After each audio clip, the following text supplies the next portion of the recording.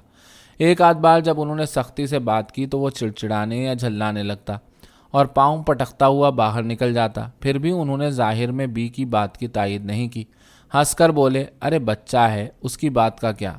بچہ ہے تبھی تو کہتی ہوں، بی داروغہ نے بھررائی آواز میں کہا تھا۔ کہیں یہ بات تو نہیں کہ ہمارے نکاح سے اسے صدمہ پہنچا ہو؟ شاید ہم لوگوں نے ٹھیک نہیں کیا۔ کیوں؟ چھی چھی، تم تو پاگل ہو، اسے ان سب باتوں کی کیا سمجھ؟ کچھ بچوں کا مزاج ہی ایسا ہوتا ہے۔ اتنی بات کہہ کر حالانکہ انہوں نے ہنسنے کی کوشش کی، لیکن محسوس ہوا جیسے یہ بات کہتے ہوئے ان کی زبان لڑکھڑا رہی ہے، اور اگر ذرا گہرائی سے دیکھیں تو ان کی قلعی کھل جائے گی۔ ادھر وہ دیکھ رہے تھے کہ روشن نہ صرف ان سے کم از کم بولنے کی کوشش کرتا، بلکہ ایسا ہر موقع ٹال جاتا جس میں ان کا آمنا سامنا ہو۔ مثلاً سردیوں میں دھوپ نکلے بغیر کسی کا منہ نہیں دھلتا، کوئی ضروری کام نہ ہو تو ہر ایک اس بات کا انتظار کرتا رہتا کہ پچھواڑے پر دھوپ اتر آئے تو اس کے بعد اس کا منہ دھلے۔ لیکن روشن کے ہاسٹل جانے کے پہلے کئی بار ایسا ہوا کہ اگر پہلے سے رجو میاں چبوترے پر مسواک کرتے ہوئے بیٹھے ہوں تو روشن ان کے اٹھنے کا انتظار کرتا، اور اگر ضرورت ہو تو ٹھنڈ کے باوجود غسل خانے میں گھس جاتا۔ پہلے انہیں یقین نہیں آتا تھا، لیکن ایک دو واقعات نے انہیں یقین دلا دیا۔ ارے مر جائے گا! اچانک کسی کا چلا کر یہ کہنا انہیں چونکا گیا۔ دیکھا کہ وہ بورڈنگ ہاؤس کے قریب پہنچ گئے ہیں اور انہیں سامنے کی بڑی نالی لانگھنی ہے۔ تھوڑی دیر میں ہی اتنی بارش ہو گئی تھی کہ نالیوں کا پانی کناروں تک آ کر اوپر بہنے لگا تھا۔ حالانکہ ہلکی ہلکی بوندیں آڑی ترچھی ہو کر اب بھی پڑ رہی تھیں، لیکن ویسے پانی تھم چکا تھا۔ بورڈنگ ہاؤس کے آس پاس کے گھروں کے بچے نالی کے پانی سے کھیلنے اور کاغذ کی ناؤ چلانے کے لیے اکٹھا ہو گئے تھے۔ انہی میں سے کسی نے نالی کے کنارے بیٹھ کر اس کے تیز بہاؤ والے پانی میں ٹانگیں ڈالی تھی کہ اندر سے کسی نسوانی آواز نے ڈانٹا۔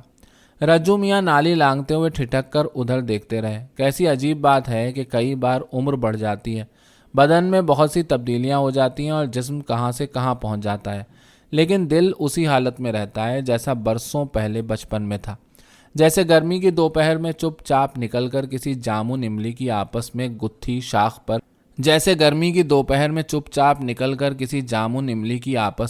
شاخ پر سو جانا، یا وہاں بیٹھ کر بے معنی گیت گانا۔ جیسے کہ یوکلپٹس کے پیڑوں کے نیچے نیچے چل کر ان کے سوکھے پھل چننا اور سوتی کچہری کے فرش پر بھنورے گھمانا، یا جیسے مطلب نہ سمجھتے ہوئے بھی بار بار گندی گالیاں بکنا۔ انہوں نے آہستہ آہستہ چلتے ہوئے احاطہ پار کیا۔ بورڈنگ ہاؤس کی بلڈنگ کے پاس پہنچ کر روشن کے کمرے کا نمبر یاد کرنے کی کوشش کرنے لگے۔ پہلی بار اس وقت آئے تھے جب روشن کے داخلے کے بعد اسے اس کمرے تک لے جا کر چھوڑنا تھا، اور دوسری بار آج جب کہ کیا روشن سے ملنا ہے؟ کسی لڑکے نے رجو میاں کے قریب آ کر پوچھا تو وہ چونک گئے۔ روشن کا کوئی ساتھی ہوگا شاید، انہیں پہچانتا تھا۔ بولے ہاں، روشن کا کمرہ کون سا ہے؟ چلیے میں پہنچا دوں۔ وہ جواب کا انتظار کیے بغیر آگے آگے چلنے لگا، لہٰذا انہیں بھی مجبوراً اس کے پیچھے پیچھے چلنا پڑا۔ برآمدے کے پختہ فرش پر جوتوں کی آواز کے درمیان وہ سوچتے ہوئے آئے تھے کہ اللہ جانے روشن کس طرح ملتا ہے۔ اچھا ہوا کہ ساتھ والا لڑکا انہیں پہنچا کر واپس چلا گیا۔ انہوں نے بند دروازے کے قریب ٹھٹک کر سوچا اور تجسس کی وجہ سے اپنی ایڑیاں اٹھا کر کھڑکی میں سے اندر جھانکنے لگے۔ کمرہ چھوٹا سا تھا، ایک میز کرسی، اس پر پھیلی ہوئی کچھ کتابیں کاپیاں، ایک ٹرنک تصویر کی کھوٹیوں پر ٹنگے کچھ میلے کپڑے، اور چارپائی پر بیٹھا ہوا۔ فوراً ہی رجو میاں نے بجلی کی سی پھرتی سے اپنی آنکھیں شیشے پر سے ہٹا لیں۔ وہ ہٹ جانا چاہتے تھے، لیکن انہوں نے ایک پل رک کر کچھ سوچا، چوروں کی طرح ادھر ادھر تاکا اور اپنے پر جبر کرتے ہوئے اپنی آنکھیں پوری توانائی سے شیشے پر جما دیں، جیسے ہزاروں لوگوں کے درمیان چوری کرتے ہوئے پکڑے گئے ہیں۔ اس طرح شرمسار ہو کر رجو میاں کچھ دیر وہیں کھڑے رہے۔ پہلے سوچا کہ دروازے پر دستک دے کر اسے آواز دیں،